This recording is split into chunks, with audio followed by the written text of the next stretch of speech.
മഹാനായ Umar bin Khattab റളിയല്ലാഹു അൻഹുവിനെ കുറിച്ച് പോലും പറയപ്പെട്ടിട്ടുള്ളത്, അദ്ദേഹത്തിൻ്റെ കൂടെയുള്ള കഴുത മുസ്ലിമായാലും അദ്ദേഹം മുസ്ലിം ആവാൻ സാധ്യതല്ല.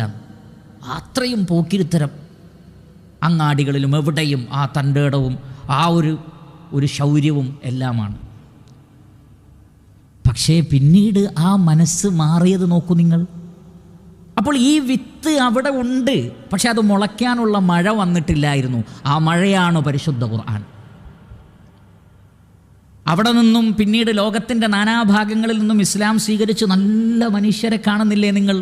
മുസ്ലിമീങ്ങളുടെ കൂട്ടത്തിൽ നല്ല മനുഷ്യന്മാർ, നല്ല സ്വഭാവം, നല്ല പെരുമാറ്റം, നല്ല ദാനധർമ്മം. എന്ത് മനുഷ്യന്മാരാണ്! അങ്ങനെയുള്ളവർ ചരിത്രത്തിലെമ്പാടും കഴിഞ്ഞുപോയി, എന്നുമുണ്ട്. നാം ഒക്കെ അതിൽ പെട്ടതാണ്, ഒരു നിലക്കല്ലെങ്കിൽ മറ്റൊരു നിലക്ക്. അൽഹംദുലില്ലാഹി റബ്ബിൽ ആലമീൻ. ഈ നന്മകളൊക്കെ എങ്ങനെയാണ് നമ്മുടെ ഹൃദയങ്ങളിലുണ്ട്.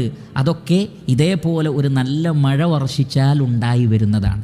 ഇതില്ലെങ്കിൽ ഇതുണ്ടായി വരികയില്ല. അതുകൊണ്ട് തന്നെ നമ്മുടെയൊക്കെ ഹൃദയത്തിൽ ഒരുപാട് നന്മകളുണ്ട്, അള്ളാഹു സംവിധാനിച്ച നന്മകളുണ്ട്. അതിനപ്പുറത്ത് പാരമ്പര്യമായി ലഭിച്ച ഒരുപാട് നന്മകളുണ്ട്. ഈ നന്മകൾ പരിപോഷിപ്പിക്കപ്പെടണമെങ്കിൽ പ്രിയപ്പെട്ട സഹോദരങ്ങളെ, ഖുർആൻ അങ്ങോട്ട് ചെല്ലണം, എന്നാലേ ഉണ്ടാവുള്ളൂ. അതിന് അറബികൾ സാക്ഷിയാണ്, ചരിത്രം സാക്ഷിയാണ്, വേദഗ്രന്ഥങ്ങളിലെ വചനങ്ങളും സാക്ഷ്യമാണ്. പക്ഷെ പലപ്പോഴും അത് നഷ്ടപ്പെടുന്നത് ഈ ഗ്രന്ഥവുമായിട്ടുള്ള നമ്മുടെ ബന്ധത്തിലെ കുറവ് കൊണ്ടാണ്.